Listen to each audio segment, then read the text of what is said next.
Medicine की information हासिल करने के लिए मज़ीद अच्छी वीडियो देखने के लिए हमारे चैनल को सब्सक्राइब करके साथ ही के बेल आइकन को प्रेस कर लें। नहमदुहु व नुसल्ली अला रसूलिहिल करीम। अम्मा बाद। अस्सलाम वालेकुम दोस्तों, उम्मीद है सब खैर वाफियत से होंगे। आज हम बात करेंगे दमा दूर करने वाली गोलियां, हब्बे दमा गोलियां, दमे का इलाज।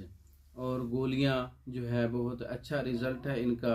चने बराबर गोलियां बनानी, हर किस्म के दमे के लिए बहुत अच्छा रिज़ल्ट है। तंबाकू देसी 1 पाव है, दंदासा 1 पाव है, सूंड 1 पाव है, मुर्ग देसी का गोश्त 1 किलो है, पानी 10 किलो है, गुड़ पुराना 1 पाव है। तमाम अद्वियात को दरदरा करके दंदासा को छोटे छोटे टुकड़ों में काट लें, गोश्त को छोटे टुकड़े काट लें, 10 किलो पानी में डाल के किसी तांबे के बर्तन में आग पे रखें, नीचे खूब आग जलाएं। जब पानी 2 किलो रह जाए तो इसको पुन लें और इसका रूप बना लें।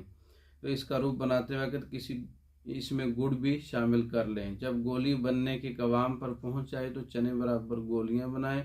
दमे का कामयाब तरीन इलाज है। पुराना दमा, नया दमा, हर किस्म का दमा, कोई साइड इफ़ेक्ट नहीं है।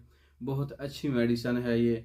बना के इस्तेमाल करें, 2 गोलियां सुबह और 2 शाम, कम अज़ कम 1 माह इस्तेमाल करने से दमे का बेहतरीन इलाज हो जाता है। ये मेडिसन, ये नुस्खा टेबलेट फार्म में और कैप्सूल फार्म में तैयार शुदा मंगवाने के लिए हमारे व्हाट्सएप नंबर पर रब्ता कर सकते हैं। हमारी वीडियो को लाइक करें, शेयर करें, हमारे चैनल को सब्सक्राइब करें। दूसरी वीडियो तक के लिए इजाज़त दें। अस्सलाम वालेकुम।